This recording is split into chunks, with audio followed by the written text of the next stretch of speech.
kasih Tuhan. Sama-sama kita pujian Kau hiasi. Kau hiasi kehidupanku dengan kemurahan-Mu. Kau rancangkan masa depanku penuh dengan harapan. Aku ada hari ini Tuhan, aku ada saat ini, semuanya karena kasih-Mu. Aku hidup hari ini, semua berkat kemurahan-Mu. Terima kasih Yesus, Kau sangat baik, Engkau sangat baik dan amat baik bagiku. Sama-sama kita puji dari awal. Kau hiasi kehidupan kita. Kau hiasi kehidupanku dengan kemurahan, dengan kemurahan-Mu. Kau rancangkan Tuhan, Kau rancangkan masa depan penuh dengan harapan, penuh dengan harapan. Aku ada hari ini Tuhan, saat ini,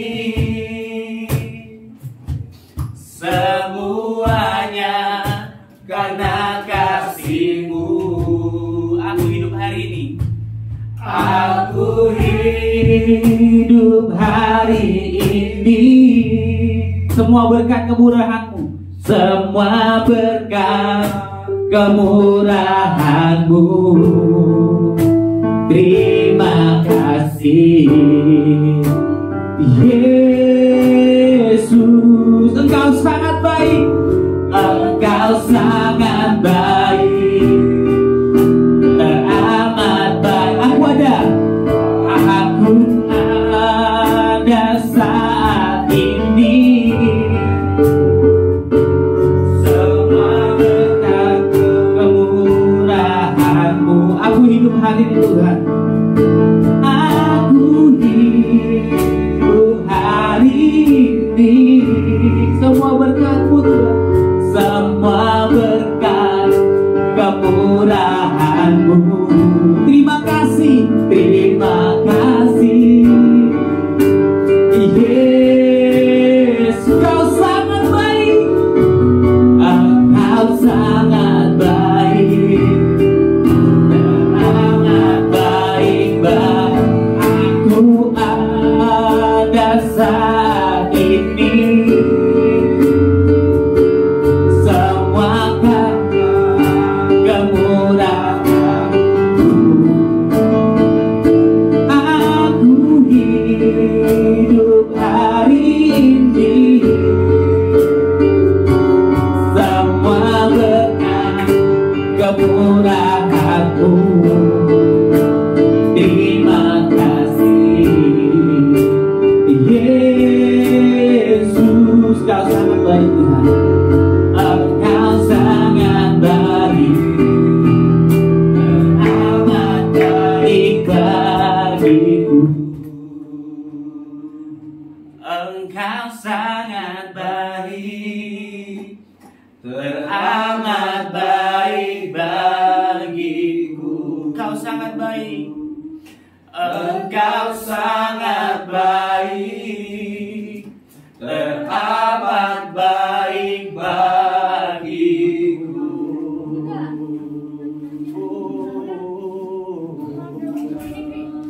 Terima kasih Tuhan, terima kasih Bapa. Kau Allah yang baik, Kau Allah yang baik Tuhan. Tuhan Allah yang sangat baik. Yesus, Kau Tuhan yang ku percaya, Kau Tuhan yang ku sembah. Terima kasih Tuhan, terima kasih. Tak terbatas kasih-Mu, tak terbatas kuasa-Mu, anugerah-Mu selalu mengikutiku. Hari ke hari Tuhan, setiap hari Kau baharui, setiap hari Kau tumbuhkan hidupku. Yesus, ajarku Tuhan, ajarku ya Raja, bentuk hidupku seperti yang Kau mau. Sebab ku tahu rencanamu ajaib, sebab ku tahu rencanamu dahsyat, sebab ku tahu semua jalan-jalanmu itu yang terbaik bagi hidupku. Ya Yesus, ya Yesus, datanglah kerajaanmu, jadilah kehendak-Mu di hidupku. Yesus, Yesus, terima kasih.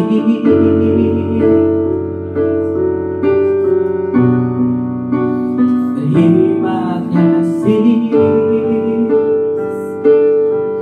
Oh, terima kasih.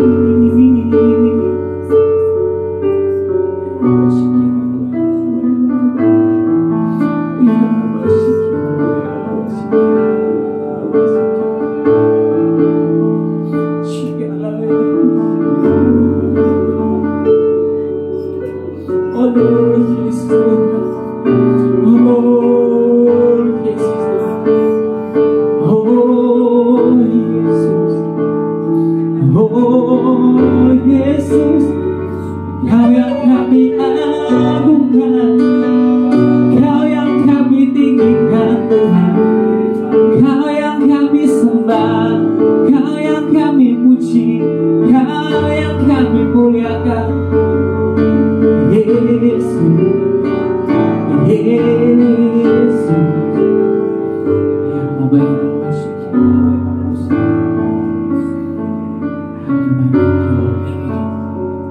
makasih Tuhan, makasih Tuhan. Anugerah-Mu Tuhan gak pernah berhenti buat kami Bapak yang baik. Oh gak pernah Tuhan berhenti Tuhan, oh gak pernah berhenti Tuhan Yesus. Makasih Tuhan, makasih Bapak yang baik. Ajar kami Tuhan untuk mengerti jalan-jalan-Mu Tuhan. Ajar kami untuk mengerti rencana-Mu Tuhan Yesus. Penuhkan hati kami dengan penuh pujian syukur Tuhan. Penuhkan hati kami dengan penuh sukacita Bapak yang baik. Damai sejahtera Tuhan. Iman kami Tuhan semakin hari semakin bertambah-tambah Tuhan. Pengenalan kami akan Kau semakin bertambah-tambah Tuhan. Dan kami percaya Tuhan apa yang menjadi kehidupan kami Tuhan saat ini Tuhan Yesus. Kami boleh hidup dengan penuh sukacita, penuh dengan damai sejahtera Tuhan. Karena Kau beserta dengan kami Tuhan. Biar gadamu dan tongkat-Mu Tuhan terus membimbing kami, mendidik kami Tuhan. Dengan kami anak-anak-Mu Tuhan Yesus yang benar-benar seperti yang Kau mau Tuhan. Dalam nama Yesus, dalam nama Yesus. Thank you Lord, thank you Jesus. Dan kami mau puji Engkau Tuhan, serta kami mau muliakan Engkau Tuhan, dan kami mau tinggikan Engkau Tuhan Yesus, Raja di atas segala raja Tuhan. Dipuji syukur kami ini, doa kami Tuhan. Tangan kerja-Mu jalan kita dalam kehidupan kami Tuhan. Dalam nama Yesus kami berdoa, sama-sama kita boleh katakan amin. Boleh kemuliaan bagi Tuhan, haleluya di dalam kehidupan kita.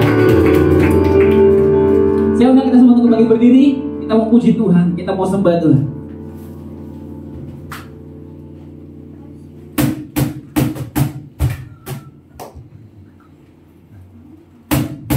Thank you Jesus. Yeah. Terima kasih Tuhan. Sama-sama kita boleh katakan tiba saatnya kami berkumpul Tuhan. Tiba saatnya kami berkumpul bersama dari setiap suku dan bangsa. Berdiri Tuhan, berdiri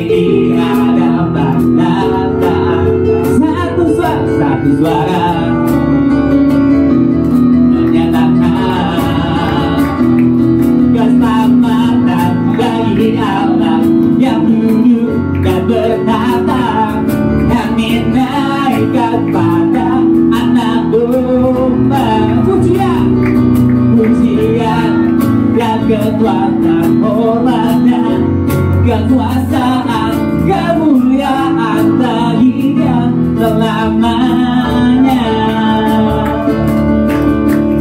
Terima kasih Tuhan Yesus, ini pujian kami Tuhan, ini penyembahan kami Kau yang baik, hormat kami naikkan bagi-Mu Tuhan. Thank you Lord, thank you Jesus.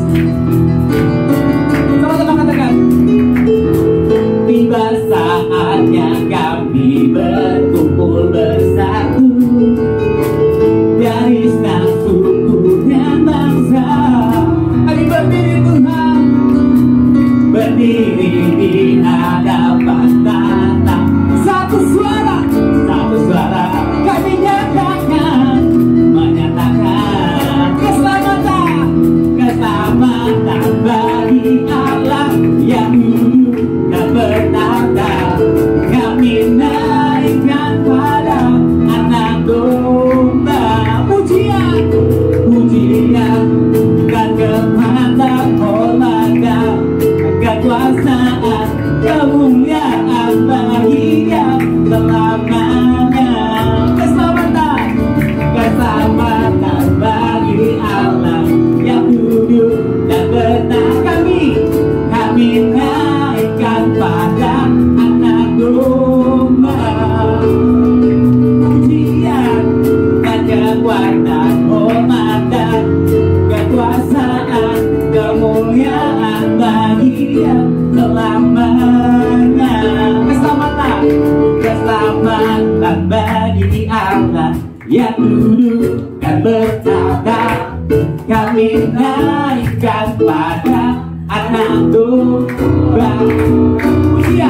Pujian dan kekuatan, hormat dan kekuasaan, kemuliaan bagi Dia selamanya. Sekali lagi katakan, keselamatan bagi Allah yang duduk dan bertata. Kami naikkan pada Anak Domba. Pujian dan kekuatan, hormat dan kekuasaan, kemuliaan bagi Dia selamanya. Kemuliaan bagi Dia, kemuliaan bagi Dia, kemuliaan bagi Dia selamanya. Beri kemuliaan bagi Tuhan Yesus, sangat kita yang luar biasa. Thank you Lord, thank you Jesus. Dia sungguh baik, Dia sangat baik. Yesus, Dia baik bagiku. Dia sungguh baik, Dia sangat baik. Yesus, Dia baik bagiku. Dia sungguh baik, Dia sungguh baik, Dia sangat baik. Yesus, Dia baik bagiku. Dia sungguh baik, Dia sangat baik.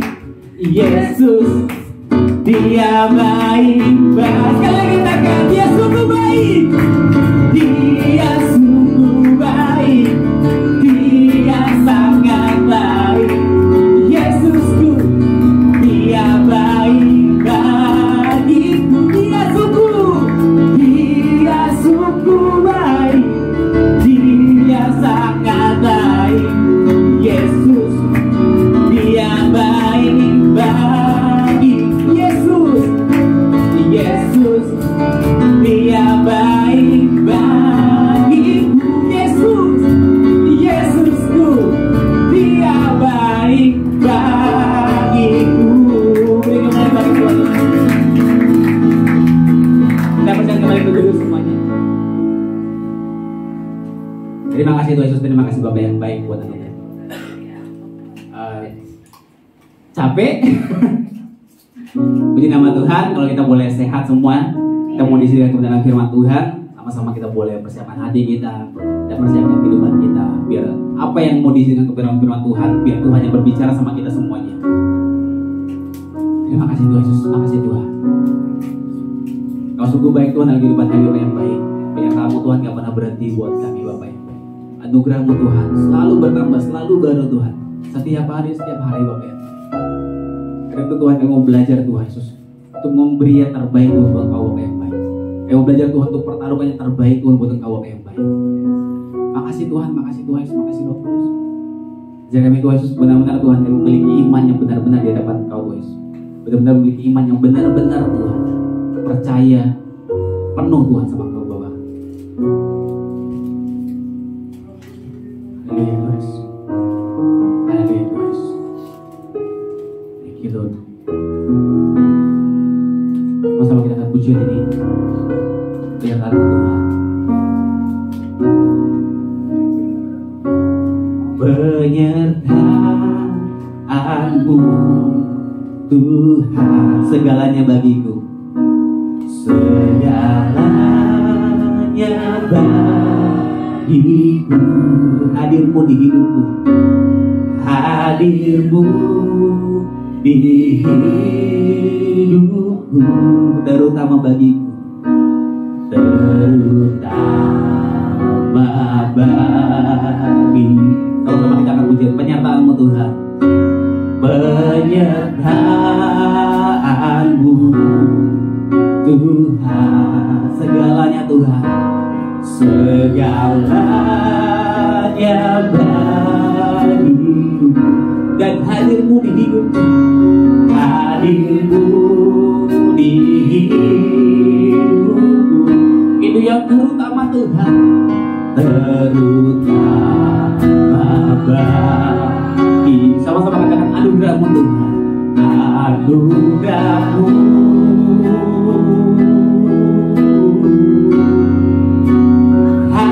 anugerah-Mu, semua karena anugerah-Mu, bukan karena kekuatanku.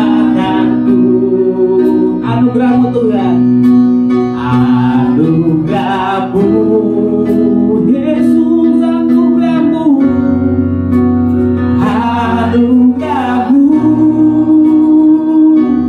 Tuhan, kasih dan sayang-Mu, kasih dan sayang-Mu, sumber kekuatan bagiku.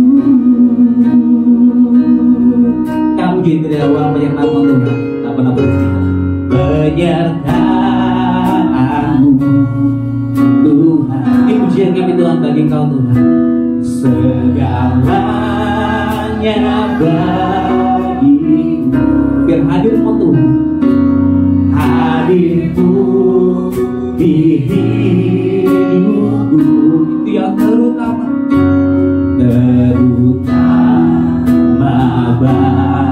anugerah-Mu Tuhan, anugerah-Mu,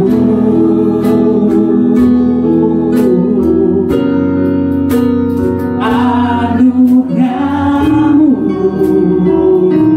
Yesus, semua karena anugerah-Mu, bukan karena kekuatanku, bukan karena kekuatanku, dan anugerah-Mu, anugerah-Mu,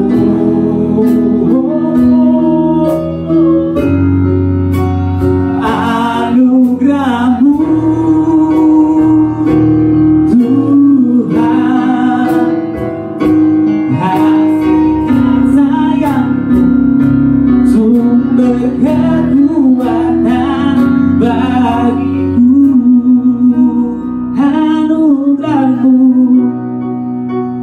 anugerah-Mu,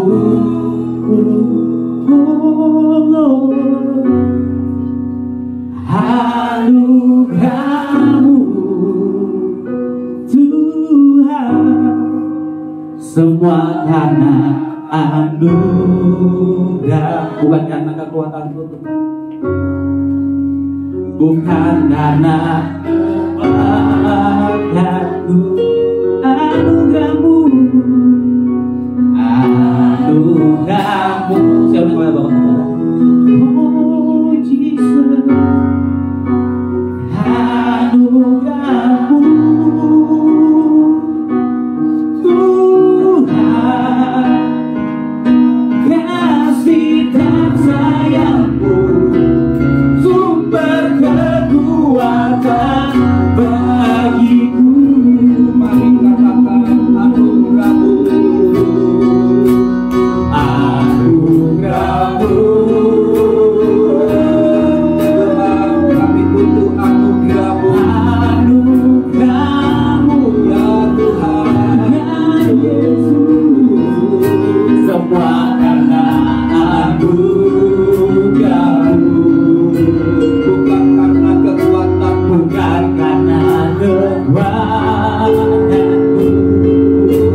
kami hanya karena anugerah-Mu.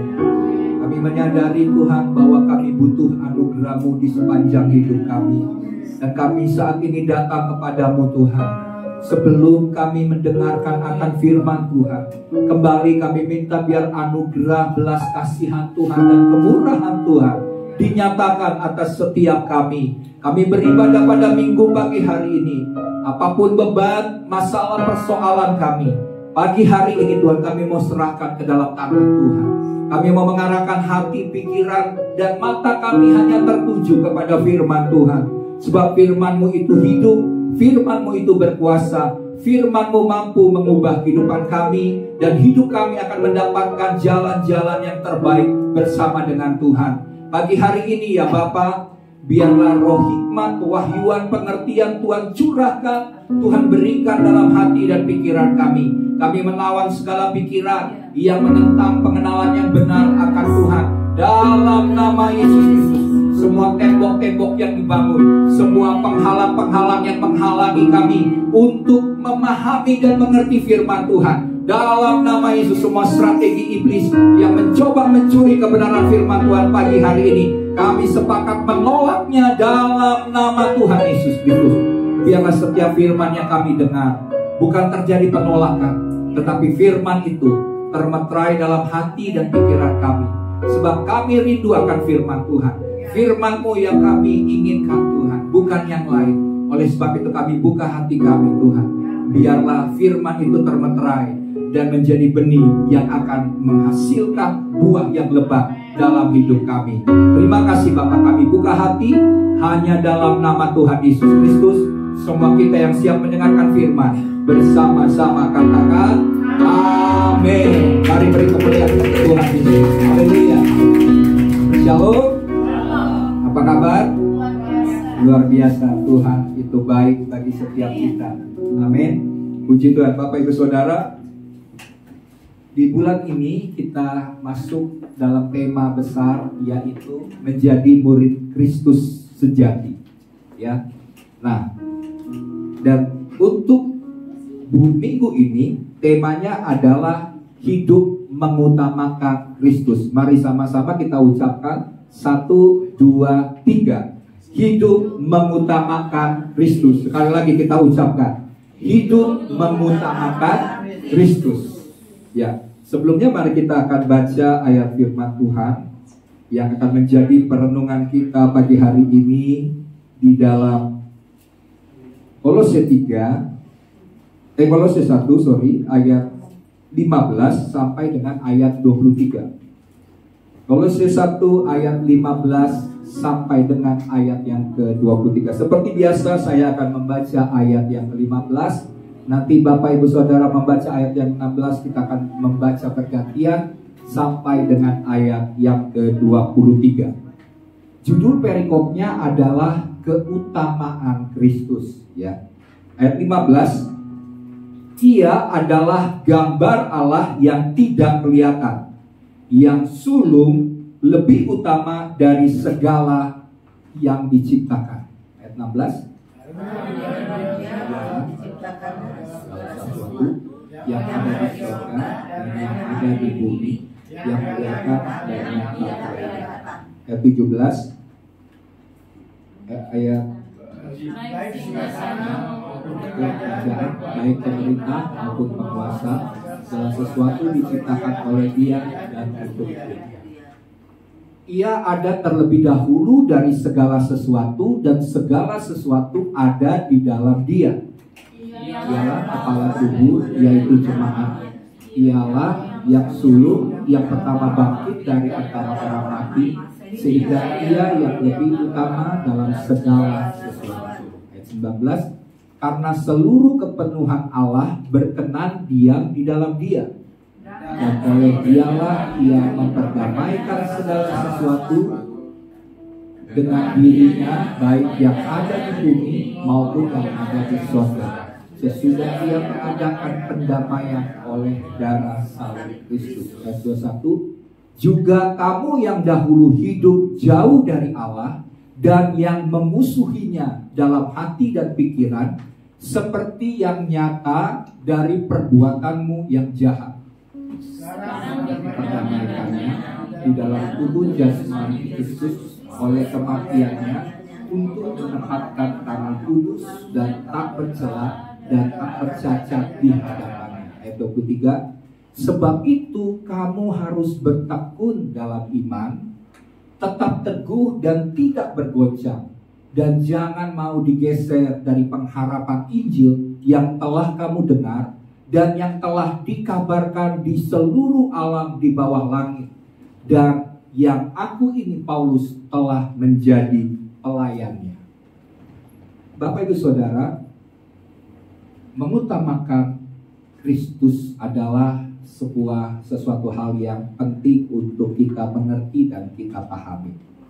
Kalau bicara soal mengutamakan Kristus, ini bicara tentang prioritas, ya. Dalam hidup kita perlu tahu mana yang merupakan prioritas dan mana yang hanya sesuatu hal yang bisa ditunda, bukan merupakan sesuatu hal yang utama. Nah, karena kenapa?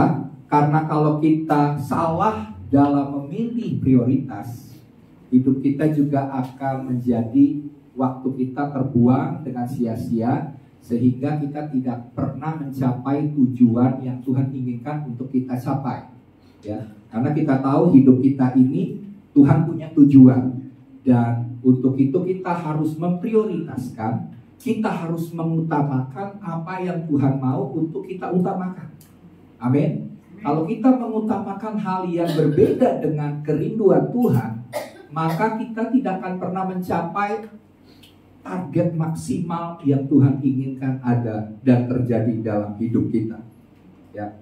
Nah, Bapak Ibu Saudara, kalau kita tahu sebagai murid Kristus ini kita harus mengutamakan Kristus, berarti prioritas hidup kita yang utama dalam hidup kita adalah supaya kita mengutamakan Tuhan. Dan apa itu artinya mengutamakan Tuhan? Banyak ayat-ayat yang tidak menjelaskan secara langsung bagaimana kita mengutamakan Tuhan atau mengutamakan Kristus dalam hidup kita. Tapi kita sederhanakan saja Bapak Ibu Saudara, apa itu mengutamakan Kristus?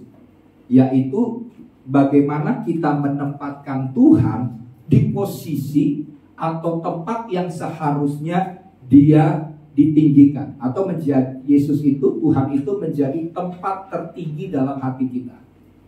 Amin. Itulah bahasa sederhananya atau intinya untuk kita bisa mengutamakan Tuhan dalam hidup kita, yaitu menempatkan Tuhan di tempat tertinggi dalam hidup kita.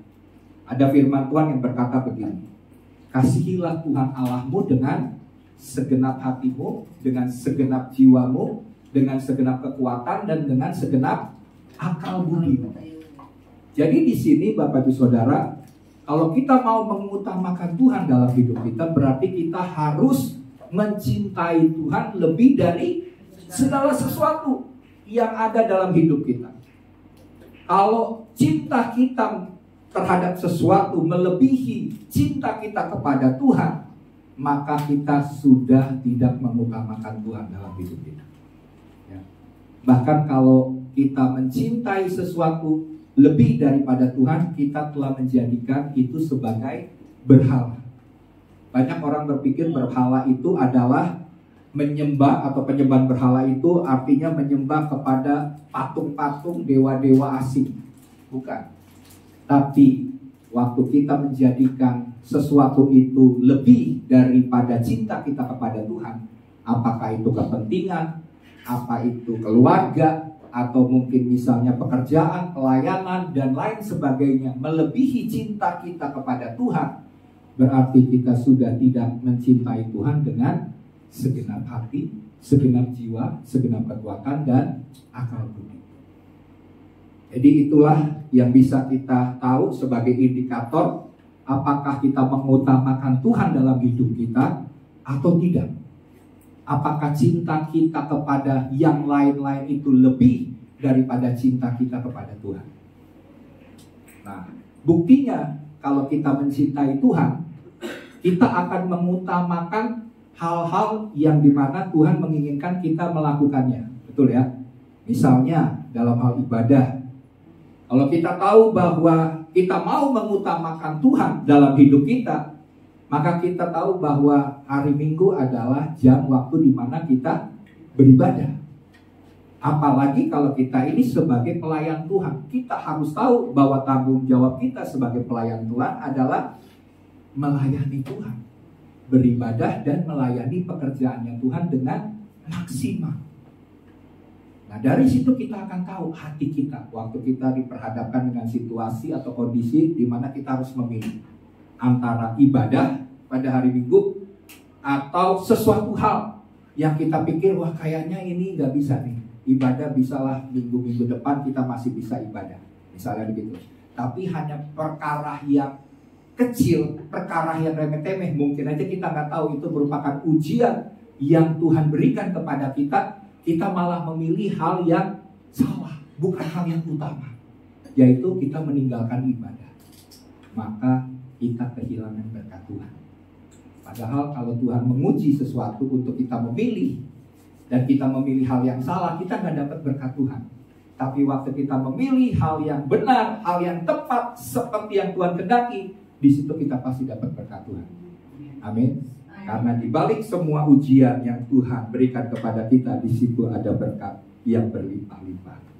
Jadi di sini apapun yang membuat kita lebih mencintai daripada cinta kita kepada Tuhan, itu adalah sebuah berhala, ya. Ya, jadi jelas sebagai murid Kristus sejati kita harus memiliki selanjutnya, ya, setelah kita mengerti hal ini, berarti kita harus membuang berhala-berhala dalam hati kita. Kita harus belajar koreksi diri. Tuhan, apakah ada sesuatu yang membuat saya lebih mencintai itu daripada cinta saya kepada Tuhan? Amin. Kita harus belajar untuk mengoreksi hati kita, pikiran kita, hidup kita. Apakah ada hal yang lain yang menggantikan Tuhan akan cinta kita kepada Tuhan atau kepada yang lain? Itu yang pertama. Nah, selanjutnya sebagai murid Kristus kita juga harus tahu untuk kita memiliki pengetahuan yang benar akan Tuhan. Ya. Hosea 4 ayat 6 berkata apa? Boleh ditampilkan Hosea 4 ayat 6. Hosea 4 ayat 6. Ya, umatku binasa karena tidak mengenal Allah. Sampai di sini saja. Umatku binasa karena tidak mengenal Allah. Atau dalam bahasa Inggrisnya dikatakan bahwa umatku binasa atau dihancurkan, dibinasakan oleh karena kurang pengetahuan. Kurang pengetahuan tentang apa? Pengetahuan tentang diri Allah, tentang pribadi Allah. Di akhir zaman ini Bapak Ibu Saudara, kita harus hati-hati, jangan sampai kita akan menjadi umat yang dibinasakan. Dibinasakan oleh iblis, ya. Kita dibinasakan bukan oleh karena Tuhan, tapi pekerjaan iblis membuat kita menjadi binasa. Karena apa? Karena kita tidak memiliki pengetahuan yang benar akan Tuhan. Nah, beberapa waktu yang lalu, bisa slide-nya ditampilkan. Beberapa waktu yang lalu ada muncul pengajaran bahwa Yesus tidak memiliki kesetaraan dengan Bapa. Yesus hanya Allah minor, ya, dan lebih rendah dari Bapa dalam hakikat. Maksudnya begini, pengajaran ini mengatakan bahwa Allah itu lebih tinggi. Allah Bapa, kan Allah Tritunggal, Bapa, Anak, dan Roh Kudus. Allah itu lebih tinggi, Bapa itu lebih tinggi daripada Yesus. Yesus itu tingkatannya lebih rendah sedikit. Ya, pengajaran itu sehingga menganggap bahwa Yesus lebih rendah dari Bapa dalam hakikat. Hakikat itu kan Allah, ya. Hakikat bahwa Allah adalah Esa, Allah adalah satu dengan 3 pribadi. Ya. Orang Kristen atau umat Tuhan GB Alpha Omega harus menyadari bahwa Allah kita adalah Allah Tritunggal. Allah kita satu, memiliki 3 pribadi dengan fungsinya yang berbeda-beda. Ya, tapi satu hakikat, hakikatnya adalah Allah. Ya, nah jadi di sini kita lihat bahwa tentu pengajaran itu nggak alkitabiah. Karena Bapa, Anak, dan Roh Kudus itu nggak ada yang lebih tinggi, nggak ada yang lebih rendah. Ya, bukan berarti karena dia anak jadi dia lebih kecil gitu ya. Karena bahasanya kan dia anak gitu kan. Sedangkan Bapa itu, Allah itu Bapa, bukan. Ini bukan bicara soal posisi Bapa dan anak, siapa yang lebih tinggi, bukan.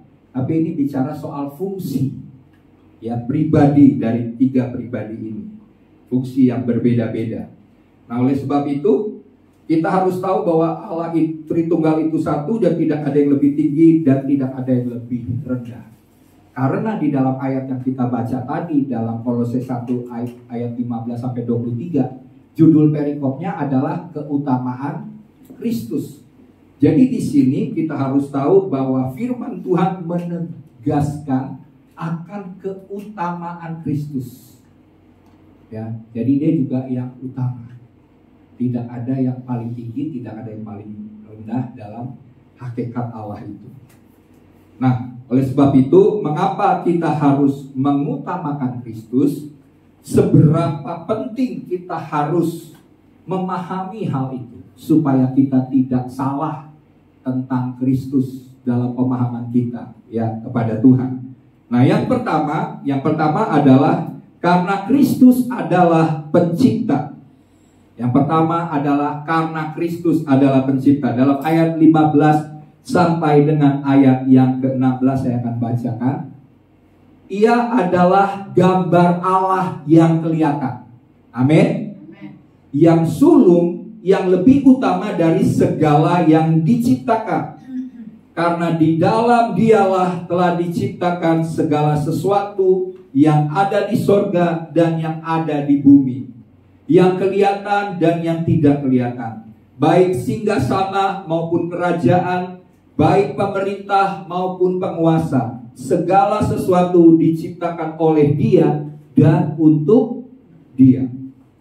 Jadi di sini Bapak Ibu Saudara, ada sebuah pemahaman yang berkembang di zaman kita ini yang disebut dengan kaum Unitarian, atau disebut sebagai saksi, juga ada beberapa dari saksi Yehova, memiliki sebuah pemahaman bahwa hal ini tentang ayat ini jadi sebuah pertanyaan.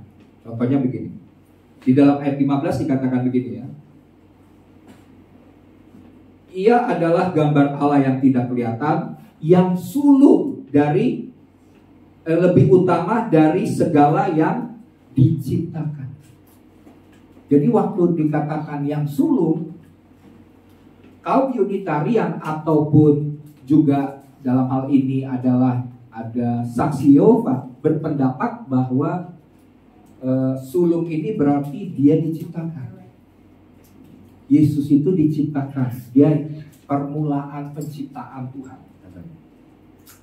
Jadi dia itu bukan Tuhan, makanya dianggap sebagai Allah minor karena dia diciptakan. Nah gitu ya. Jadi saksi Yehova itu menganggap bahwa sulung itu mengatakan bahwa Yesus itu adalah ciptaan. Tetapi Bapak Ibu Saudara, kata sulung di sini ada dua ya. Yang pertama, terjemahan secara literal. Literal itu berarti nggak usah diterjemahkan. Artinya sulung ya sulung. Nah ini yang dipakai oleh saksi Yehova tentang ya sulung, berarti dia sulung dari ciptaan, dia diciptakan, dia yang paling pertama, paling sulung. Tapi ada arti kedua dari terjemahan bahasa Alkitab ya. Yang kedua yang disebut dengan simbolik. Jadi kalau kata-kata itu diartikan secara literal berarti sulung, berarti memang yang pertama diciptakan. Tapi kalau arti yang kedua adalah simbolik, berarti ini bukan bicara soal, kalau pertama itu bicara urutan ya, sulung berarti urutan nomor 1 sulung. Tapi kalau arti yang kedua simbolik, ini artinya bicara tentang hak kesulungan. Nah ayat ini ya kalau kita perhatikan ayat ini yang jadi perdebatan, ini menjelaskan bukan literal atau urutan, tapi ini menjelaskan tentang simbolik atau hak kesulungan dari Tuhan. Karena pertanyaannya begini, kalau Yesus itu ciptaan, ya, bagaimana jelas di dalam ayat-ayat setelahnya dikatakan bahwa segala sesuatu diciptakan, dijadikan oleh Yesus. Masa ciptaan mencipta segala sesuatu? Gak mungkin kan? Apakah mungkin Yesus sebagai pencipta itu diciptakan? Nah, itu saja sudah berbeda pemahaman. Dan kalau kita mengambil hanya teksnya saja, satu ayat saja, kita nggak perhatikan konteksnya. Konteksnya itu berulang-ulang mengatakan, terutama di dalam ayat yang 16, karena di dalam dialah telah diciptakan segala sesuatu. Nah, bagaimana mungkin pencipta diciptakan? Yesus adalah Allah pencipta. Kalau pencipta, dia tidak diciptakan. Oke ya. Terus juga dikatakan bahwa dia juga adalah Allah. Karena di dalam ayat 15 dikatakan begini, dia adalah gambar Allah yang tidak kelihatan. Kalau manusia itu diciptakan menurut gambar dan rupa Allah. Diciptakan menurut gambar dan rupa Allah. Tapi maksud ayat daripada ini bahwa Yesus adalah gambar Allah yang tidak kelihatan, artinya bahwa kalau kita mau melihat Tuhan, karena kita tidak bisa melihat Tuhan, kalau kita bertemu dan melihat Tuhan, kita akan mati. Berhadapan muka dengan Tuhan, kita akan mati. Tapi kalau kamu mau melihat Tuhan, wajah Tuhan, karakternya, pribadinya, sifatnya, kamu lihatlah Yesus. Maka kamu akan kelihatan wujud gambar daripada Allah yang sesungguhnya, yang tidak bisa kita lihat itu. Amin. Jadi pemahamannya seperti itu. Kenapa saya harus sampaikan begini? Walaupun ini pengajaran secara doktrin, dan tidak mudah untuk kita belajar seperti ini, karena kita ini sudah hidup di akhir daripada akhir zaman. Kalau kita gampang digoyahkan soal pemahaman kita, doktrin kita yang benar bahwa Yesus itu adalah pencipta, kita akan ikut-ikutan terpengaruh dengan pemahaman yang mengatakan bahwa Yesus itu ciptaan mula-mula dari Allah. Ini adalah pengajaran yang tidak alkitabiah, karena ada banyak ayat yang menjelaskan bahwa Yesus adalah pencipta. Mari kita lihat lagi di dalam Yohanes 1 ayat 1 sampai 3. Ini kenapa saya mau kita baca ayat ini, supaya kita tahu dan ayat-ayat selanjutnya. Dikatakan dalam Yohanes 1 ayat 1 sampai 3, pada mulanya adalah firman. Firman itu bersama-sama dengan Allah, dan firman itu adalah Allah. Amin. Kalau dia Allah, berarti dia juga adalah pencipta. Tidak ada, kalau Allah, tidak ada Allah besar, Allah kecil. Enggak ada. Satu hakikatnya Allah. Firman itu adalah Allah. Ia pada mulanya bersama-sama dengan Allah. Dia pribadi yang berbeda. Ada Allah Bapa, ada Anak, ada Roh Kudus bersama-sama dengan Allah. Terus ayat 3, segala sesuatu dijadikan oleh Dia. Siapa Dia itu? Firman. Siapa Firman itu? Allah, yaitu Yesus. Ya, Yesus ini kan waktu dia datang ke dalam dunia mengambil rupa manusia, makalah dia disebut sebagai Yesus. Padahal dia itu adalah Firman Allah. Ya, tapi dia jadi manusia dipanggil Yesus. Begitu. Terus segala sesuatu dijadikan oleh Dia, dan tanpa Dia tidak ada suatu pun yang telah jadi dari segala yang telah dijadikan. Amin. Jadi ini jelas, Dia adalah pencipta, Dia adalah Firman Allah. Allah menciptakan langit dan bumi dengan firman-Nya. Disitulah Yesus bekerja pada waktu itu. Tapi Dia datang dalam diri menjadi rupa, menjadi manusia untuk tujuan yang jelas, yaitu untuk mengampuni dosa umat manusia. Kalau Yesus nggak datang, semua manusia akan binasa dan masuk neraka. Tidak ada manusia pun yang dapat membuat mereka, hidup mereka bisa melayakkan mereka masuk ke dalam kerajaan surga. Oleh sebab itu, Yesus harus mengambil rupa menjadi manusia. Filipi 2 ayat 6 sampai 7. Filipi 2 ayat 6 sampai 7. Dikatakan begini. Yang walaupun dalam rupa Allah tidak menganggap kesetaraan dengan Allah itu sebagai milik yang harus dipertahankan. Siapa yang melakukan hal ini? Yesus.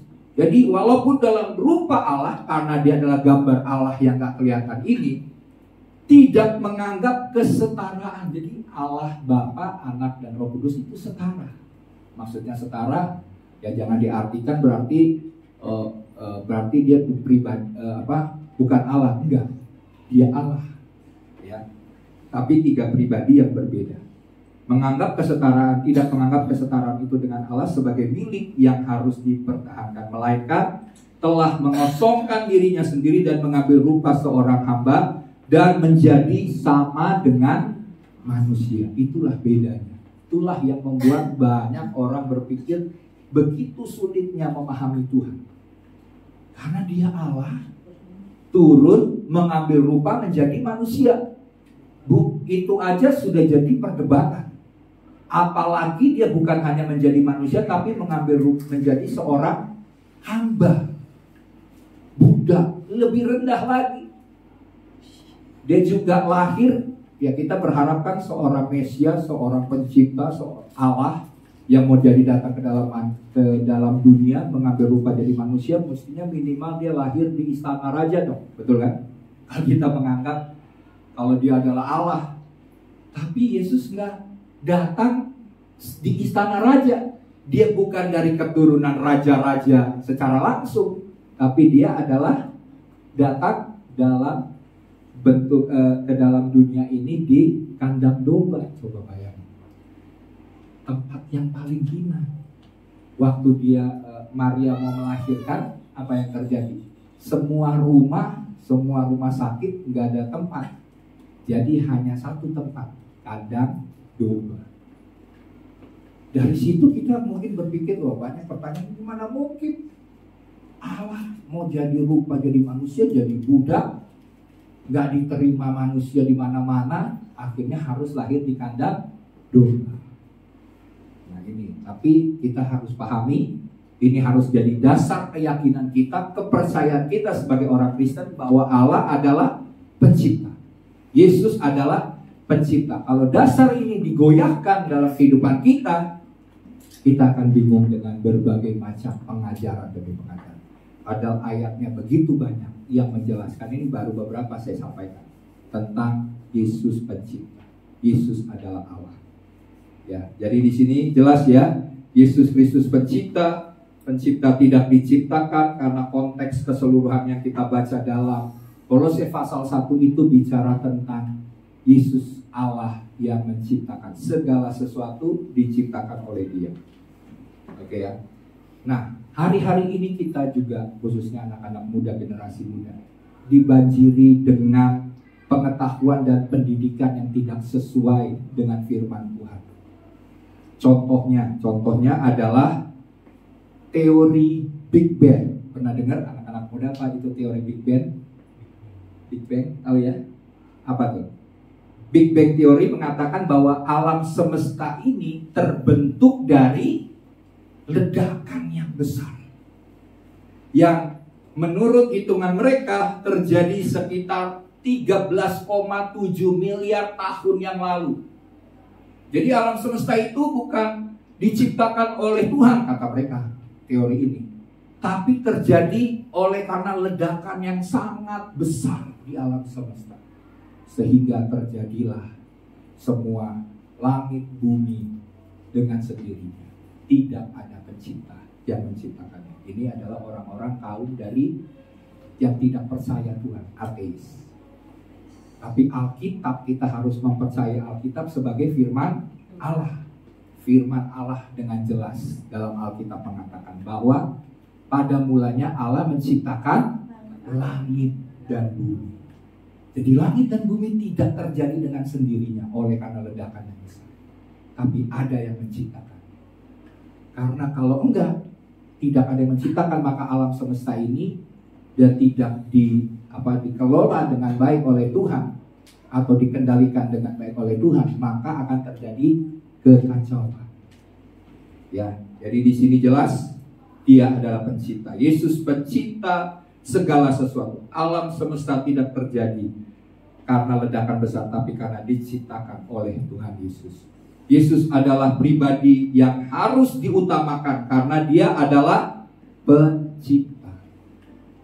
Dengan menyadari Yesus adalah pencipta, berarti kita harus menghormati Tuhan. Hidupmu harus sungguh-sungguh menghormati Tuhan, karena kita hanyalah ciptaan.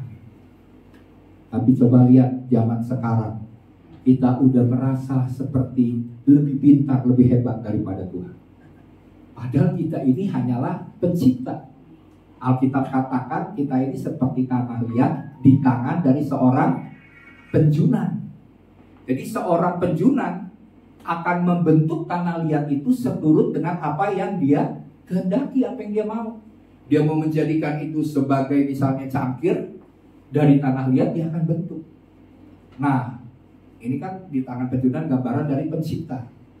Nah, bagaimana mungkin si ciptaan ya marah-marah sama si penjunan yang mau membentuk dirinya menjadi sebuah barang yang indah. Misalnya mau dijadikan sebuah piala, piagam, piala yang besar, minuman yang besar, yang indah, kan harus dibentuk, harus dibersihkan, harus kalau gak jadi bagus dihancurkan lagi.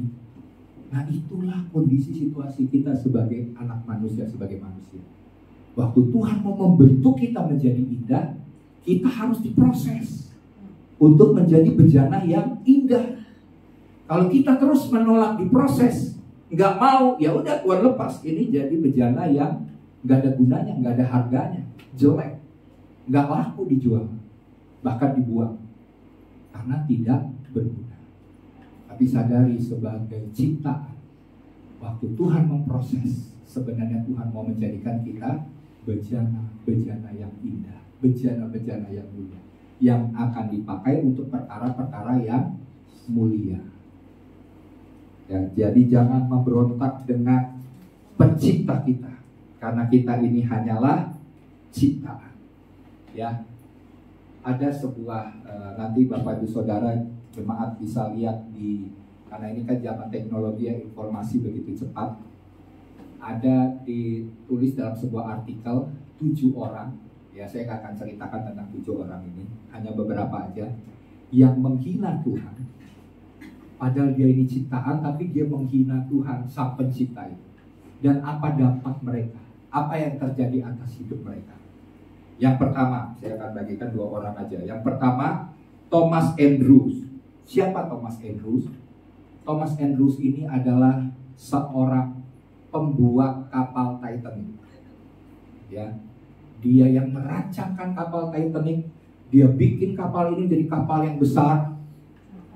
Dia bilang, wah ini kapal sangat kuat menghadapi apapun, ini kapal yang sangat hebat di zaman ini. Gak ada kapal yang hebat sebesar kapal Titanic. Ya, dan kapal ini dia katakan, dia pernah mengungkapkan dalam suatu kalimat, dia bilang ini, bahwa kapal ini tidak akan pernah tenggelam. Bahkan oleh Tuhan sekalipun, dia bilang, kapal ini gak akan bisa tenggelam. Terus gak berlangsung lama, kapal ini bertolak dari Amerika Serikat untuk pertama kalinya. Terus kapal ini melewati sebuah samudera, yaitu Samudra Atlantik. Dan di Samudra Atlantik itu, kapal itu menabrak gunung es. Dan apa yang terjadi? Kapal yang dia anggap ini tidak akan bisa pernah tenggelam, karena kapal ini sangat besar dan sangat kuat, terbelah menjadi 2. Nah, filmnya bisa ditonton ya. Terbelah menjadi 2. Dan pembuat kapal ini, yaitu Thomas Andrews, harus juga mati bersama-sama dengan kapal buatannya. Padahal dia berkata, nggak akan bisa tenggelam. Tuhan sekalipun nggak bisa tenggelamin kapal ini. Cuma dengan gunung es tenggelam. Yang kedua, ada seorang artis yang bernama Marilyn Monroe. Siapa kenal Marilyn Monroe? Tahu ya? Nah, kalau kenal, ketahuan umurnya. Nah, Marilyn Monroe adalah artis terkenal Dan dia berkata sebelum dia meninggal, suatu kali dia didatangi oleh seorang pendeta yang bernama Billy Graham. Pendeta ini datang kepada Marilyn Monroe untuk menyampaikan pesan dari Roh Kudus atas hidup Marilyn Monroe. Mungkin pesannya adalah bertobat gitu ya, karena kerajaan Allah sudah dekat di sana. Tapi apa yang terjadi? Waktu Billy Graham datang kepada Marilyn Monroe berkata begini, maaf, saya tidak butuh Yesusmu itu. Jadi baru mau ngomongin pesan dari Roh Kudus tentang Yesus mungkin ya, dia langsung tolak. Dia bilang, maaf, saya tidak butuh Yesusmu itu. Dan apa yang terjadi? Nggak berselang lama, ia ditemukan tewas di apartemennya. Dia nggak sempat untuk diselamatkan karena dia sudah menolak Yesus, dia menolak kasih karunia. Padahal kasih karunia lah yang menyelamatkan. Karena apa? Menghina Tuhan, menganggap Tuhan itu sesuatu hal yang remeh-temeh, biasa. Padahal dia adalah pencipta yang harus kita hormati. Tuhan menciptakan langit dan bumi dengan firman. Dengan firman-Nya aja terjadi sesuatu hal yang kita lihat sampai hitung sampai sekarang pun berapa juta, miliar, triliun, juta bintang-bintang di langit, kita nggak bisa dapat angkanya yang tepat. Ya, karena diciptakan lewat firman. Sedangkan kita manusia yang tinggal di planet yang paling kecil mungkin dari seluruh alam semesta di bumi yang diciptakan oleh Tuhan, kita manusia ini, wah, kata Tuhan, cuma ditutup hidungnya, selesai. Hidup kita selesai di bumi. Kita nggak ada apa-apanya. Oleh sebab itu kita harus menghormati pencipta kita. Ya. Jadi itu yang pertama. Yang kedua adalah karena Kristus adalah kekal. Kristus adalah kekal. Ayat yang ke-17 sampai ayat yang ke-18. Mari kita akan lihat ayatnya, Kolose 1.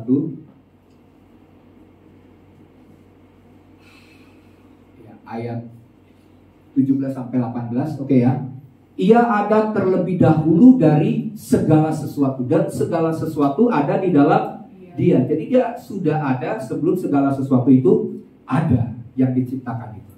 Terus ialah kepala tubuh, yaitu jemaat.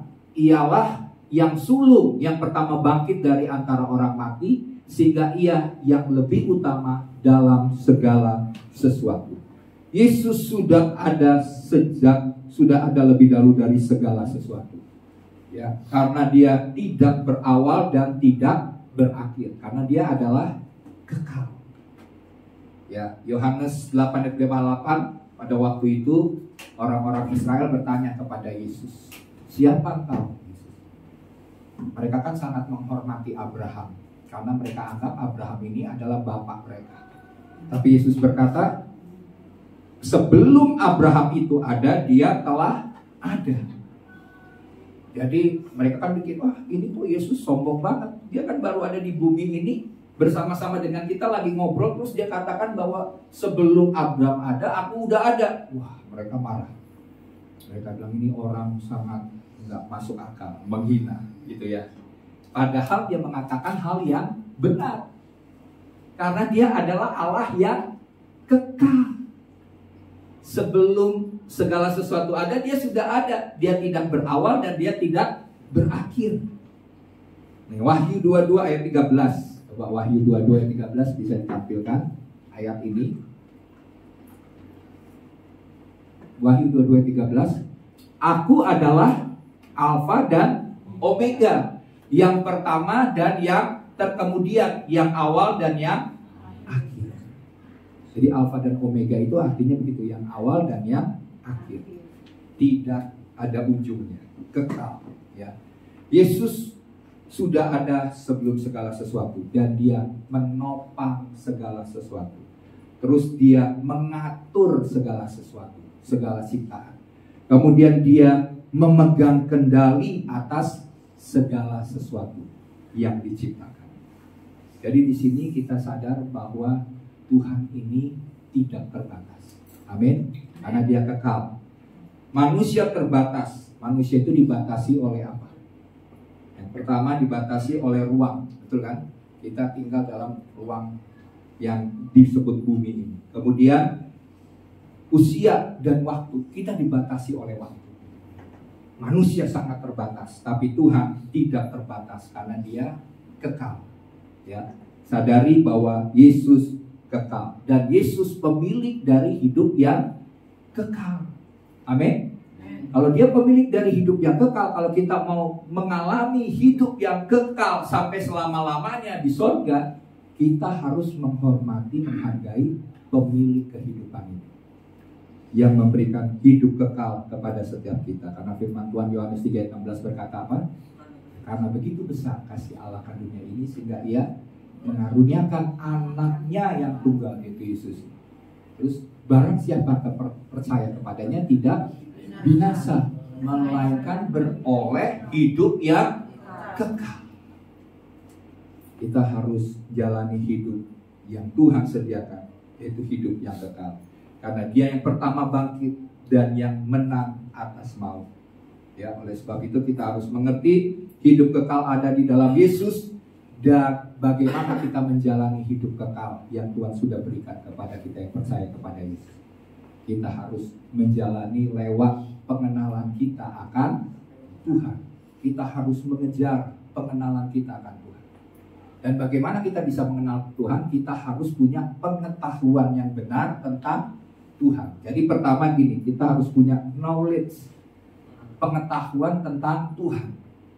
Tapi gak cukup cuma sampai di pengetahuan, harus knowing. Knowing artinya mengenal Tuhan. Ya, jadi kekristenan kita jemaat GB Alpha Omega jangan cuma sampai saya tahu Alkitab, saya tahu firman Tuhan, saya pernah dengar ayat ini.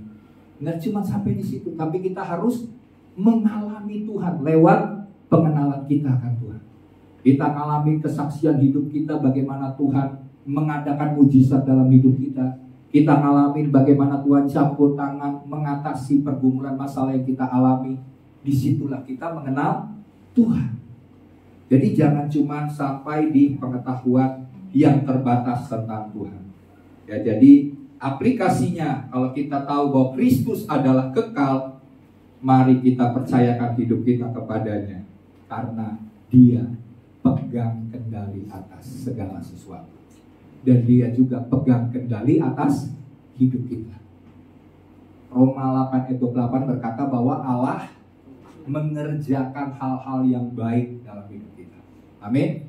Sekalipun yang kita lakukan membuat kita mengalami keburukan, mengalami masalah-masalah yang berat akibat tindakan kita yang salah, tapi Tuhan mengerjakannya, mengubahnya menjadi kebaikan bagi orang-orang yang mengasihi Dia. Amin. Jadi jelas ya, di sini kita harus menyerahkan hidup kita. Percaya Dia masih pegang kendali atas segala sesuatu. Sekalipun saat ini kita mengalami hal-hal yang berat, hal-hal yang buruk, tapi Tuhan Allah yang kekal, yang mengatur, mendatangkan kebaikan bagi setiap kita. Dan yang ketiga adalah karena Kristus adalah penebus. Kristus adalah penebus. Mari kita lihat ayatnya di dalam ayat yang ke Kolose 1 ayat 19 sampai 22. Ayat 19 sampai 22.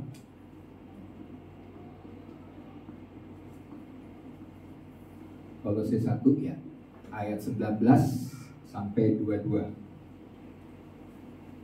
Karena seluruh kepenuhan Allah berkenan diam di dalam Dia, kemudian ayat 20. Dan oleh Dialah Ia memperdamaikan segala sesuatu dengan dirinya, baik yang ada di bumi maupun yang ada di sorga, sesudah Ia mengadakan pendamaian oleh darah salib Kristus.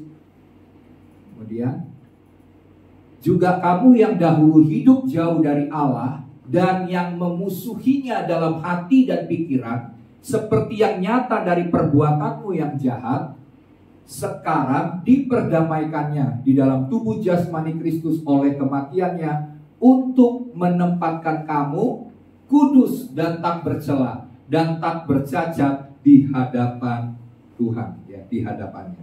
Jadi di sini kita tahu melalui salib Kristus, Yesus mengadakan pendamaian. Amin, slide-nya ya. Pendamaian antara Allah dan manusia yang semula bermusuhan karena dosa. Jadi lewat pengorbanan Yesus di atas kayu salib, kita yang tadinya berdosa berarti berada sebagai musuh Allah, maka kita diperdamaikan dengan Allah lewat pengorbanannya di atas kayu salib. Terus kita yang jahat di mata Tuhan, tapi melalui penebusan Kristus di kayu salib, kita menjadi kudus dan tak bercacat celah di mata Tuhan. Amin. Jadi kita yang hati kita ini penuh dengan kejahatan, kita begitu banyak menolak firman Tuhan.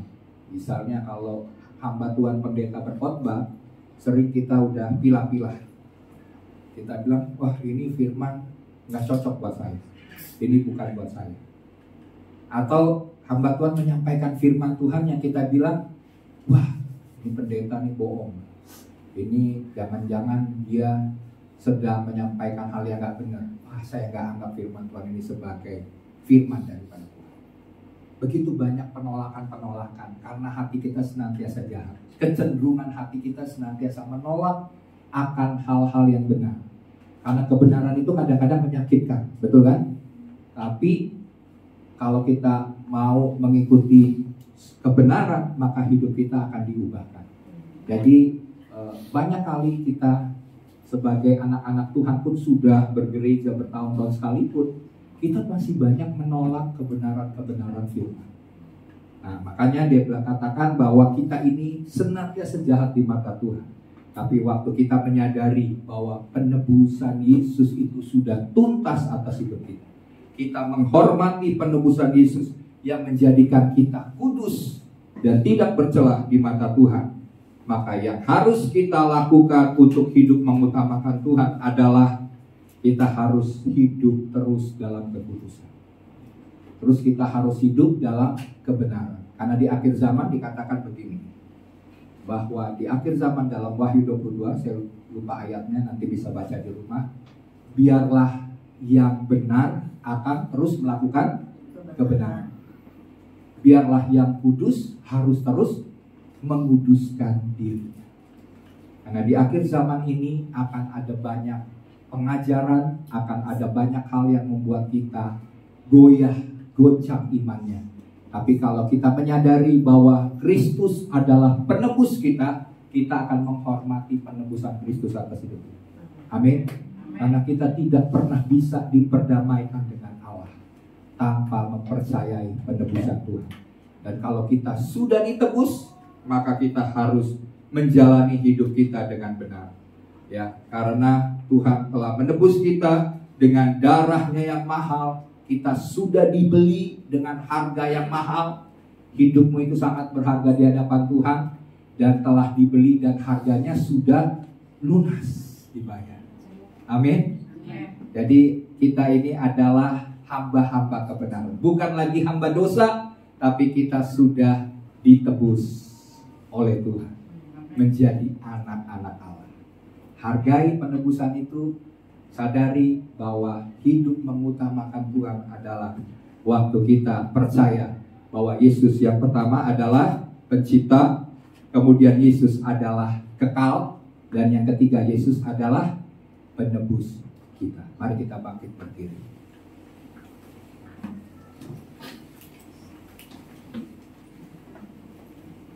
Mari kita renungkan apa yang disampaikan firman Tuhan pagi hari ini. Biar musik mengalun.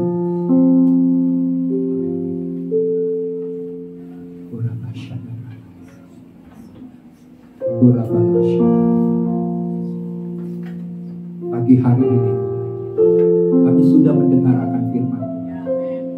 Kami menyadari Tuhan bahwa hidup kami hanya karena anugerah.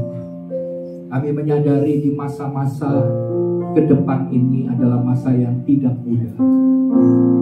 Oleh karena ada banyak penentang, oleh karena ada banyak orang yang membenci akan kekristenan, ada banyak orang yang coba menyimpangkan iman, kepercayaan, keyakinan kita kepada Tuhan Yesus Kristus dengan berbagai macam cara, berusaha untuk membuat kita ragu-ragu, tidak percaya kepada Tuhan yang telah menciptakan kita melalui Kristus Yesus, yang telah datang menjadi manusia, yang telah menebus kita sehingga kita ditebus dengan darahnya.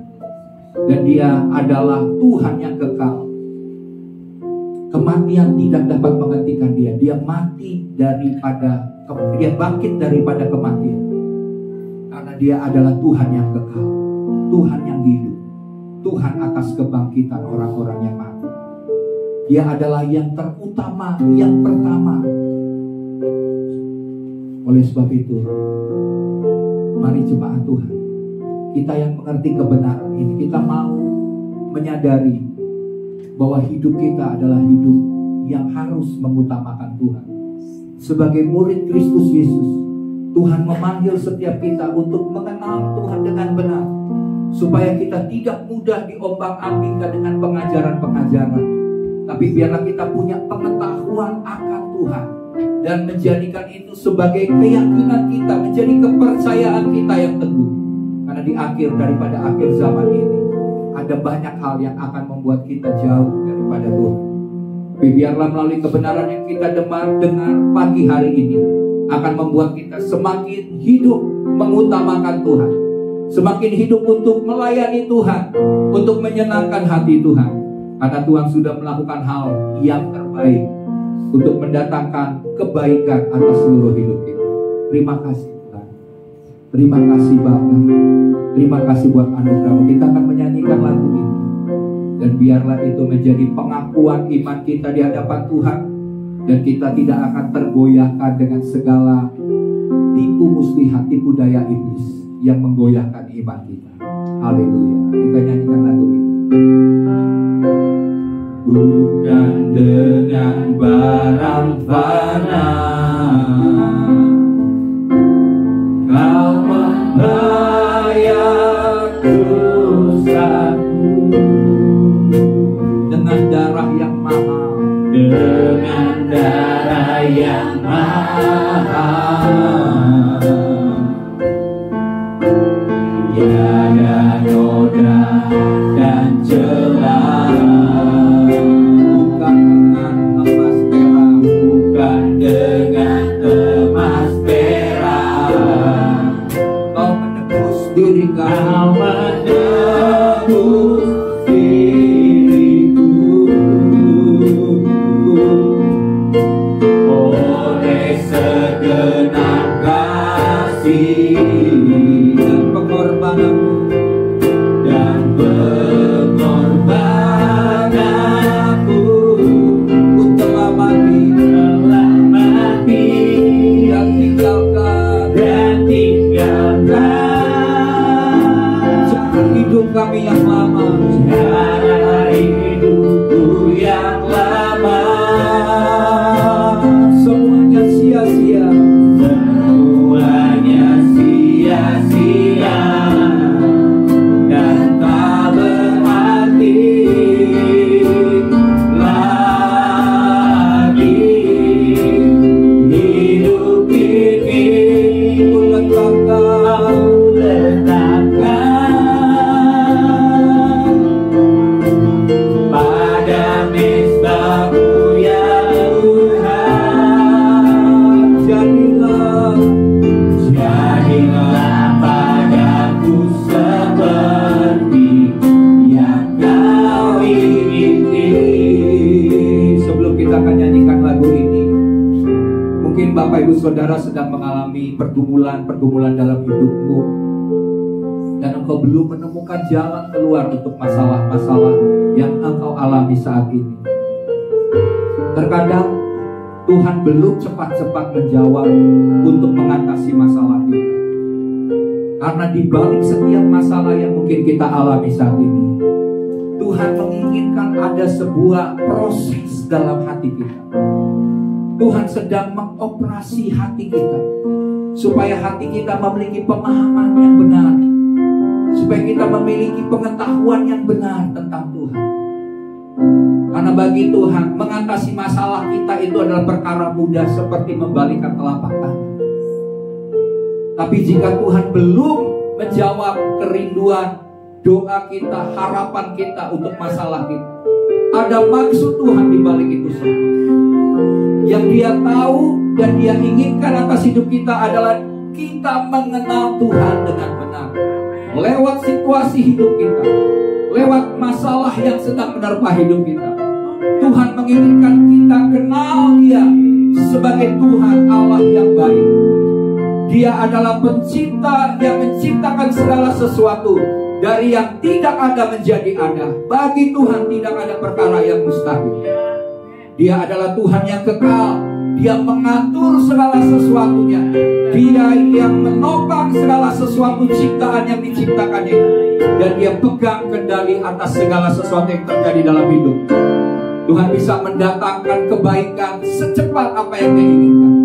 Tapi jika Dia sedang memproses hidup kita, memproses hati kita, Dia menginginkan ada emas-emas yang murni yang dimunculkan melalui hidup kita.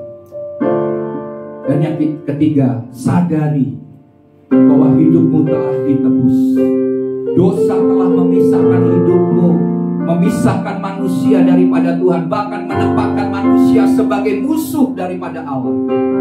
Tetapi pada waktu Tuhan mengatasi dosa, dan bagi setiap kita yang percaya kepada Yesus, dosa tidak lagi berkuasa atas hidup kita, karena kita sudah ditebus dengan pengorbanannya di atas kayu salib, dengan darahnya yang mahal yang tercurah atas hidup kita. Mari kita menghargai Tuhan, mari kita menghormati Tuhan. Dia rela datang ke dalam dunia, melepaskan kesetaraan dengan Allah, dan mengambil rupa menjadi seorang budak, menjadi hamba, karena kasihnya kepada setiap kita. Dan hari ini, jika kita mengenal, kita sudah mengetahui bahwa hidup kita harus mengutamakan Tuhan. Biarlah itu yang menjadi hal yang paling penting, hal yang kita utamakan, untuk menjadikan Kristus sebagai pusat dari segala kehidupan. Mari jemaat, kita mau angkat tangan di hadapan Tuhan. Saya percaya walaupun firman kebenaran ini adalah sebuah pengajaran, tapi pengajaran itu akan mengajarkan kita memiliki pengetahuan. Dan setiap kita yang memiliki pengetahuan akan kokoh dan menjadi kuat, dan tidak akan pernah digoyahkan oleh zaman ini. Mari kita nyatakan iman kita kepada Tuhan melalui lagu ini. Kita katakan, bukan dengan barang fana, bukan dengan barang fana. Amin Tuhan. Kau membayar dosaku dengan darah yang mahal. Tuhan, beri kami mengerti, tiada Tuhan kami menyadari jelas betapa besar Tuhan darah, kuasa darah, dengan betapa besar pengorbanan, betapa besar kasih-Mu atas kami. Kami tidak mau menyembunyikan hidup kami. Kami tidak mau hidup terus di dalam dosa-dosa kami. Buat kami sungguh-sungguh hidup dalam pertobatan yang sejati, karena Kau sudah melakukan penebusan atas kami. Kami telah mati. Ya Tuhan, ini pernyataan iman kami. Mati dengan keinginan daging, mati dengan keinginan duniawi Tuhan. Hidupku yang lama, amin Tuhan, semuanya sia-sia dan tak berharga. Buka mata kami Tuhan untuk melihat perkara-perkara yang kekal, perkara-perkara yang Tuhan sediakan bagi kami. Pada mesbah-Mu Tuhan, pada mesbah-Mu ya Tuhan. Amin. Jadilah padaku seperti yang Kau ingini. Katakan, ku telah mati,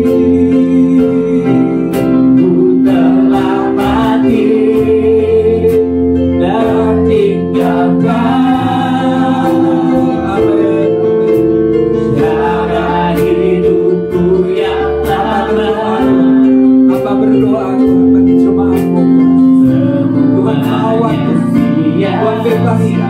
beri kemenangan, janji-janji yang ajaib, perkara-perkara yang besar, terobosan, pemulihan terjadi atas hidup kami, kesembuhan terjadi atas hidup kami, pengenalan yang benar terjadi dalam kehidupan kami, sehingga kami boleh bertumbuh di dalam Tuhan dan mengenal Tuhan yang benar. Terima kasih Bapa. Jadilah padaku seperti yang Kau ingini. Jadilah padaku seperti yang Kau ingini. Jadilah padaku Tuhan. Jadilah padaku seperti yang Kau ingini. Makasih Tuhan, makasih Bapa yang baik. Tuhan, biar pujian itu benar-benar Tuhan datang dari hati kami Bapa yang baik. Oh, kami mau Tuhan andalkan keinginan dari Bapa yang baik. Hari ini Tuhan, ajar kami Tuhan untuk merubah Tuhan semua, mereset semua, untuk merestart semua Bapa yang baik. Semua yang gak benar di hadapan-Mu Tuhan, kami restart hari ini Bapa yang baik. Semua yang tidak berkenan di hadapan-Mu kami reset hari ini Bapa yang baik. Kehidupan kami Tuhan benar-benar Tuhan boleh seturun dan sekenak sesuai sama yang Kau mau Tuhan dalam kehidupan kami Bapa yang baik. Makasih Tuhan, makasih Bapa yang baik. Jadilah kehendak-Mu Tuhan seperti yang Kau mau Tuhan dalam kehidupan kami Bapa yang baik. Makasih Tuhan, makasih Bapa yang baik. Sebentar kami mau beri persembahan kami Bapa yang baik, biar Tuhan persembahan ini yang membawa Tuhan boleh berkenan di hadapan-Mu seperti yang Kau mau Tuhan. Diucapkan syukur kami Tuhan, di doa kami Tuhan. Dalam nama Yesus kami berdoa dan bersyukur. Haleluya. Amin. Di nama Tuhan, saudara diberkati dengan pembenaran firman Tuhan. Amin. Tiba saja kita akan membawa persembahan kita.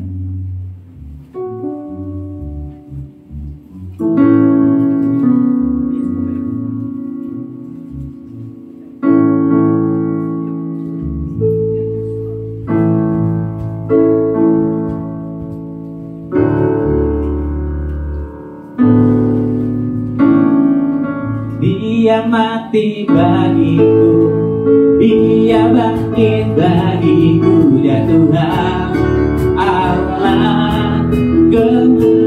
Dia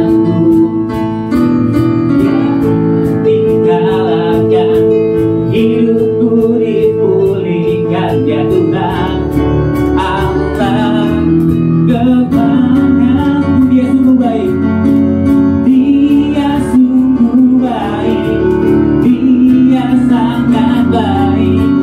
Yesus, Dia baik bagiku. Dia sungguh baik, Dia sungguh baik, Dia sangat baik.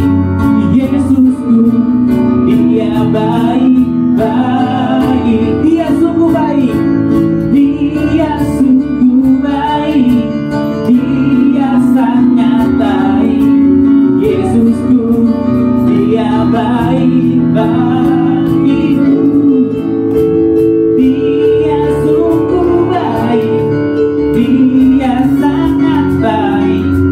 Yesus, Dia baik baik. Dia sungguh baik, Dia sungguh baik, Dia sangat baik.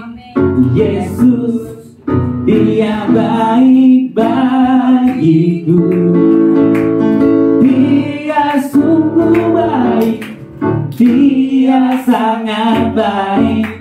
Yesus, Dia baik bagiku. Yesus, Dia baik bagiku.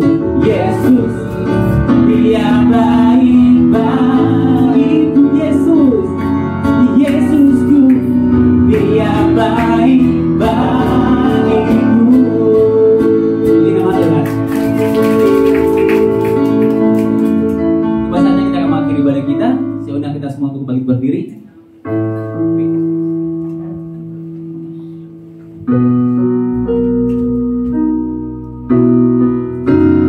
Terima kasih Tuhan. Anugerah-Mu, sama-sama katakan anugerah-Mu Tuhan. Anugerah-Mu Tuhan, semua karena anugerah-Mu, bukan karena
bagiku kasih dan sayangmu, kasih dan sayangmu, sumber kekuatan bagiku.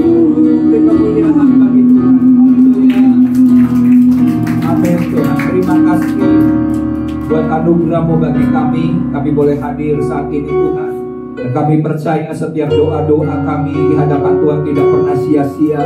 Tuhan mendengar dan menjawab doa kami. Bagi kami yang datang dalam pergumulan yang berat, Tuhan membukakan jalan keluar, kemenangan bagi setiap kami Bapa. Kami juga berdoa bagi mereka yang sakit. Kami percaya kuasa kesembuhan Tuhan bekerja di tengah-tengah umat Tuhan dalam ibadah hari ini. Dan mereka yang sakit, kami percaya oleh bilur-bilur Yesus yang ajaib, Tuhan sudah menyembuhkan setiap kami. Kami percaya juga Bapa, di mana Tuhan hadir di tengah-tengah kami, maka segala pergumulan kami, baik masalah keuangan, Tuhan yang mencukupkan, Tuhan yang menyediakan. Sebab Engkau adalah Jehovah Jireh, Tuhan yang menyediakan, Tuhan yang mencukupkan segala sesuatu, bahkan lebih daripada cukup.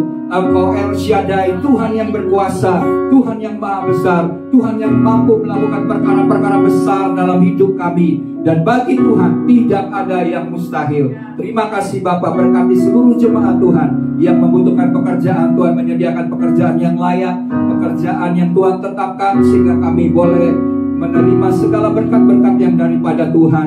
Kami juga berdoa Tuhan bagi mereka yang kuliah, bagi mereka yang sekolah, Tuhan berikan hikmat, kecerdasan, sehingga mereka boleh melaksanakan dan melakukan tugas mereka sebagai murid dengan baik. Dan Tuhan memberikan mereka nilai-nilai yang terbaik dan menghasilkan, dan sehingga mereka boleh menjadi anak-anak yang berhasil ya Tuhan bagi masa depan mereka, karena Tuhan menyertai hidup kami. Terima kasih Bapa. Kami juga berdoa bagi jemaat Tuhan yang saat ini sedang membutuhkan perkara-perkara yang ajaib Tuhan dalam hidup mereka. Kami percaya Tuhan ada banyak mungkin yang tidak dapat kami ucapkan, tetapi Tuhan tahu akan pergumulan baik hubungan dengan suami istri, hubungan antara orang tua dengan anak, maupun hubungan dengan menantu dengan mertua, dan semua hal ya Tuhan. Kami rindukan biar kami di dalam Kristus sebagai saudara-saudara seimbang Tuhan, boleh saling membantu, saling menguatkan, saling menasehati, saling menolong satu dengan yang lain. Ada kasih Tuhan yang senantiasa ada di dalam keluarga ilahi ini, keluarga rohani melalui gereja-Mu di tempat ini. Terima kasih ya Bapa. Kami juga akan bawakan bangsa dan negeri kami di mana kami ada, kami tinggal. Sebab kesejahteraan kota di mana kami tinggal adalah kesejahteraan kami juga. Dan kami akan mengupayakan juga melalui doa-doa yang kami bawa di hadirat Tuhan. Sebab kami percaya doa orang benar besar kuasanya Tuhan. Dan Tuhan mampu menjawab doa-doa kami. Khususnya kami memberkati akan pemerintah negeri kami Indonesia, Bapak Presiden Joko Widodo, Wakil Presiden, bahkan staf menteri, jajaran pemerintahan Tuhan, dari tingkat pusat sampai dengan tingkat daerah Tuhan, sampai kepada RT dan RW. Tuhan berkati setiap pemimpin-pemimpin bangsa kami, berikan kepada mereka roh takut akan Tuhan, sehingga mereka boleh membuat kebijakan-kebijakan yang akan membuat rakyat ini sejahtera dan makmur Tuhan. Jauhkan dari mencuri, jauhkan Tuhan dari korupsi, jauhkan dari mencari kepentingan diri sendiri, bahkan kepentingan partai Tuhan. Tuhan, biarlah Tuhan yang bekerja. Tuhan yang akan mengubah pemimpin-pemimpin bangsa ini menjadi pelayan-pelayan rakyat yang akan membuat rakyat ini diberkati Tuhan, menjadi rakyat ini Bapak boleh menikmati semua hasil yang terbaik dari tanah di mana kami ada dan kami tinggal. Terima kasih Bapak. Kami berdoa Tuhan biar keamanan negeri ini kami percayakan ke dalam Tuhan. Sebab sia-sialah penjaga berjaga-jaga tanpa Tuhan yang menjadi penjaga. Tapi kami juga berdoa Tuhan bagi TNI dan Polri yang menjaga keamanan negeri dan bangsa kami. Tuhan berkati TNI dan Polri untuk membuat bangsa ini aman Tuhan. Dijauhkan dari segala tipu jaya, tipu muslihat iblis yang coba untuk mengacaukan Tuhan negeri kami. Kami sepakat kami menolak menghancurkan segala pekerjaan iblis yang coba mengacaukan negeri ini dalam nama Tuhan Yesus Kristus. Dijauhkan dari radikalisme, terorisme, dari intoleran dan semua hal yang jahat Tuhan. Biarlah negeri ini aman di dalam tangan Tuhan yang penuh kasih. Karena Engkaulah tempat perlindungan kami. tempat di mana kami berharap dan percaya. Terima kasih ya Bapa. Kami berdoa Tuhan khususnya memasuki tahun 2024 ini Tuhan, di mana akan diadakan pemilihan legislatif dan pemilihan presiden di tahun 2024. Kami serahkan Tuhan ke dalam tangan Tuhan bagi setiap pemimpin-pemimpin bangsa kami. Kami terus membawanya di dalam doa. Kami percaya doa kami mampu mengubah segala sesuatu. Doa kami bahkan mampu mengubah sejarah sebuah bangsa Tuhan. Oleh sebab itu kami bawa Tuhan, dan kami minta, sebab kami tahu Tuhan mendengar setiap doa-doa kami. Saat ini kami berdoa Tuhan, biarlah dalam pileg ke depan dan juga pada pemilihan presiden di ke depan ini, kami berdoa Tuhan, hanya pemimpin-pemimpin yang berasal daripada Tuhan, pemimpin yang Tuhan tetapkan yang berasal daripada Tuhan. Kami menolak segala pekerjaan iblis yang coba memberikan pemimpin yang bukan berasal daripada Tuhan. Kami tolak dalam nama Tuhan Yesus Kristus. Kami mau berdiri bagi bangsa kami Indonesia, dan biarlah ketetapan Tuhan yang terjadi atas Indonesia, sehingga setiap pemimpin mulai daripada presiden bahkan juga pemimpin-pemimpin legislatif di negeri ini ditetapkan oleh Tuhan sendiri. Dalam nama Tuhan Yesus Kristus kami percaya Bapa. Doa kami ini untuk membuat negeri ini menjadi negeri yang sejahtera, jadi negeri yang maju, menjadi negeri akan Indonesia emas ya Tuhan, yang dirindukan sampai 2045 ini boleh terjadi. Dan ini merupakan masa penentuan bagi bangsa ini. Biar Tuhan mendengar doa kami bagi Indonesia yang kami kasihi. Terima kasih ya Bapak. Biarlah negeri ini dijauhkan dari masalah ekonomi Tuhan, dijauhkan dari kelaparan Tuhan, dari kekeringan. Kami bersyukur hujan sudah dicurahkan di negeri ini. Kami percaya Tuhan akan luputkan dari segala malapetaka, dari semua hal yang jahat, dari segala bencana-bencana alam ya Tuhan yang merenggut nyawa-nyawa. Kami serahkan dalam tangan Tuhan. Dan kami juga berdoa bagi peristiwa yang terjadi di Israel dan Palestina. Kami berdoa biar damai sejahtera Tuhan turun atas Israel dan Palestina. Biarlah keamanan boleh terjadi Tuhan, boleh diselesaikan masalah-masalah yang terjadi dengan cara yang baik Tuhan, sehingga semakin jangan sampai Tuhan semakin banyak korban terjadi dari kedua belah pihak. Biarlah Tuhan memberikan solusi yang terbaik, dan kami percaya Tuhan mengenal dan mengerti situasi yang sedang terjadi di sana. Terima kasih ya Bapak. Kami menyerahkan juga seluruh kehidupan kami ke dalam tangan Tuhan. Bagi jemaat Tuhan, buat kami terus bertumbuh di dalam pengenalan akan Tuhan, dan kami akan melihat bahwa iman kami semakin kokoh dan kuat di dalam Tuhan, tidak tergoyahkan oleh situasi apapun, bahkan dari pengajaran-pengajaran apapun Tuhan. Kami tetap percaya bahwa Tuhanlah penolong kami, satu-satunya Tuhan yang kami layani, yang akan senantiasa memberkati kami di sepanjang hidup kami. Terima kasih Bapak. Dan setiap persembahan yang kami bawa di hadirat Tuhan, baik ucapan syukur, persembahan sukarela, maupun perpuluhan yang kami bawa di hadapan Tuhan, biar Tuhan memberkati dari setiap pemberian-pemberian jemaat. Dan Engkau berkata Tuhan yang akan melipat gandakan segala berkat-berkat dalam kehidupan kami.